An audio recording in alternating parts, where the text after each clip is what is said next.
Well, Acts 27, Paul and Luke and their traveling companions, along with some other prisoners, and Julius, the commander from the Roman legions, are on a boat in the sea against the winds of a northeaster.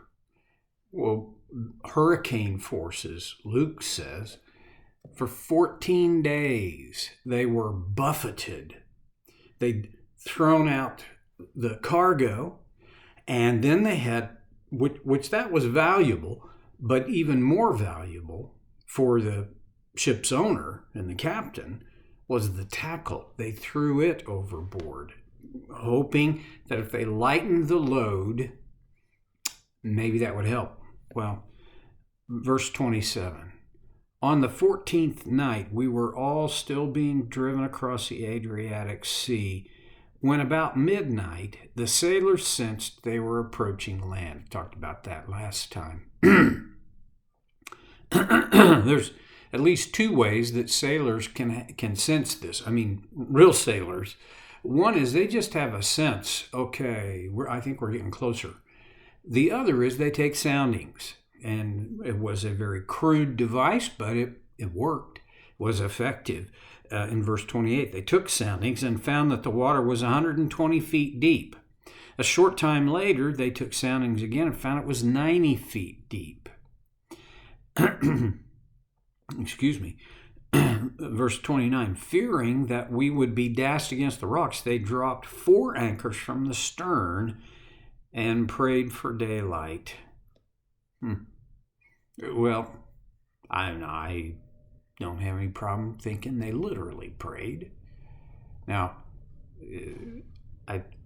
there's no indication that any of these guys had become Christians. So who are they praying to? I don't know.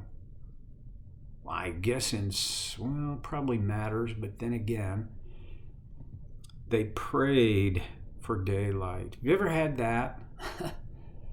Again, I keep coming back to how this literal event is metaphorical for much of life. There have been times when I've done everything I knew to do, and then all that was left was praying for daylight. Verse 30, in an attempt to escape from the ship, because I think they knew it was going down, the sailors let the lifeboat down into the sea, pretending they were going to lower some anchors from the bow.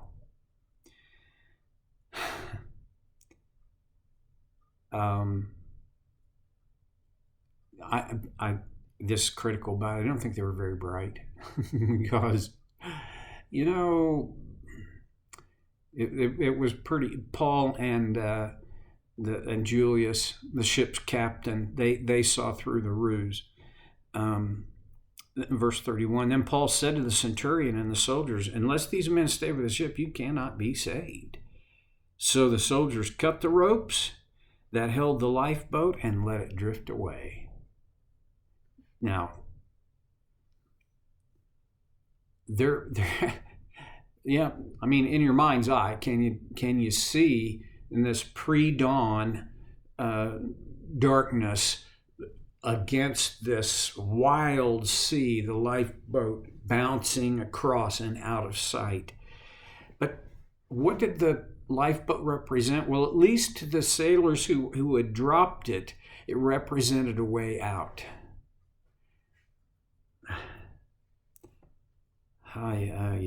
Again, the metaphor.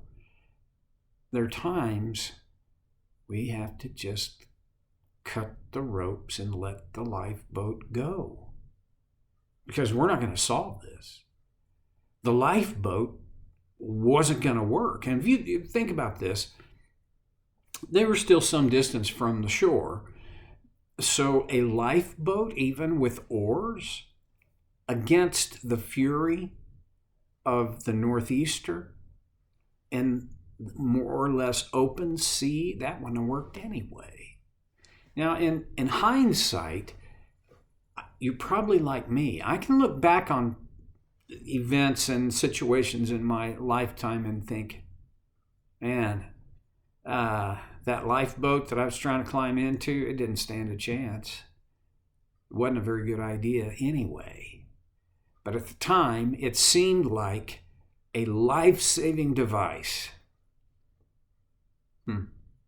Well, the soldiers cut the ropes that held the lifeboat and let it drift away.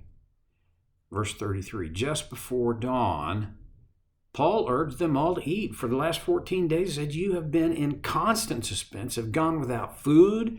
You haven't eaten anything. Now I urge you to take some food. You need it to survive. Not one of you will lose a single hair from his head. That's a pretty strong boast. But think about the situation these guys were in. They had this, the hierarchy of their urges to survive were, I don't want to die. Second is, I have responsibilities on this ship. I got to carry out those responsibilities against the most difficult of opposing natural forces. There are people here that I'm supposed to be taking care of, and I can't see a way to do it. Anxiety was high. Sailors tended not to be very anxious in Paul's day. I'm sure there were some who were, but not very many. You didn't become a sailor unless you had this urge for adventure and the urge for danger, because becoming a sailor, I mean, not just a boater, but an actual sailor, you were signing on for danger. And this is a case in point for how dangerous the sea could be. They had been so wrapped around the axle of their anxiety that for 14 days, Paul said, you haven't eaten anything. I don't know whether he knew for sure or whether he was just, using a little bit of license that, and maybe they had a mouthful or a bite or two. But listen, if you've ever dealt with anxiety, then you know that when your anxiety is up, your appetite is down. Well, your stomach is in knots. I can speak to this firsthand. I'm thankful to God that I haven't been at that level of high anxiety in a long time. But when I did, I was nauseated. I was tense. The idea of food was, I'm totally not interested.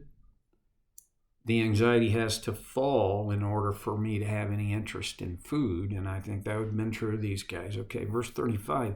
After he said this, he took some bread and gave thanks to God in front of them all. In a way, this was a witness of Paul to his belief that God was in control. He was a provider of the bread. And I can tell you what, the blessing that he gave would have been very similar to what we think the blessing that Jesus would have given the bread at the Last Supper. It was a Hebrew prayer for bread. Eternal Father, maker of grains and breads, we give thanks to you for this. Okay. Then he broke it and began to eat. In other words, hey, here's how you do it. He broke a piece off and started eating it. Now, when we think bread, we're probably thinking Wonder Bread. No, this was more like pita bread. It was flat bread. And I don't think it was 14 days old.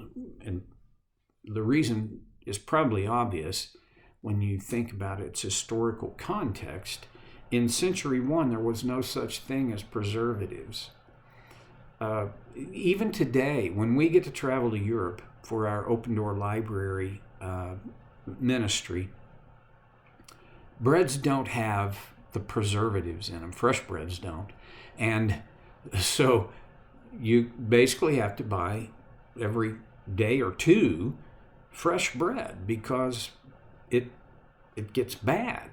Well, that would have been the case here. Now, the galley in this ship, imagine the ship's going like this, would have taken a pretty skilled cook to be able to utilize the flame that would have been required for baking bread. And evidently, he figured it out. So, verse 36, they were all encouraged and ate some food themselves. It is, I'm not going to make a huge thing out of this, but I got to say, there is power in your confident example. Paul, I have the sense that Paul was not going, yeah, I'm going to say this out loud because we all need it, but I got to say I'm not sure. No. I think when Paul said this, he was confident. I don't think he had any doubt. We're going to make it. Nobody here is going to lose so much as a hair from their head. Now, let's eat. Let's gain some nourishment and strength for what's ahead. And so he did. And on the basis of his strong urging that nobody's going to we're not going to lose anyone. And here, let's eat. They ate as well. Now, this is not a small boat. In verse 37, altogether there were 276 of us on board. Now, a couple of things about that. That, again, I'm not a sailor, but I'm thinking 276 people, even if none of them are fat, that's a lot of weight. Okay? Would have been important to figure out how to distribute that much weight. I don't know how they did it, but somehow they did, or else they would have gone down sooner. The second thing is, this poor chef, well, wasn't a chef, he was a cook. He had to figure out how to make bread for 276 people. Evidently he did, because in verse 38, when they had eaten as much as they wanted, they didn't just nibble. And, by the way, after 14 days of not eating, your stomach has shrunk. Okay? So they got their fill. When they had eaten as much as they wanted, they lightened the ship by throwing the grain into the sea, the most valuable of their cargo, and probably the heaviest. Verse 40, cutting loose the anchors, they left them in the sea. These, the tackle and the anchors, were the most expensive and valuable things on board any ship that are germane to the ship. They cut loose the anchors and they left them in the sea, and at the same time untied the ropes that held the rudders. Then they hoisted the foresail to the wind and made for the beach. So, in other words, they had done everything they could to work as best they could against the wind. Now, they gave all that up. They hoisted a sail and they headed for the beach. Remember, this is after daybreak, so they could see. How well can you see on a choppy sea and with winds and probably rain? Verse 41, but the ship struck a sandbar and ran aground.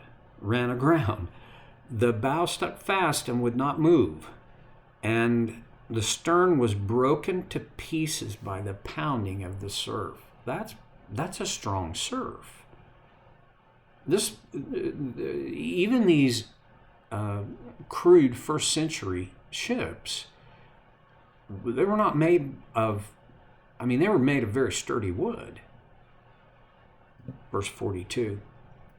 The soldiers planned to kill the prisoners to prevent any of them from swimming away and escaping. But the centurion wanted to spare Paul's life and kept them from carrying out their plan. as I'm reading this narrative about Julius, I kind of like the guy.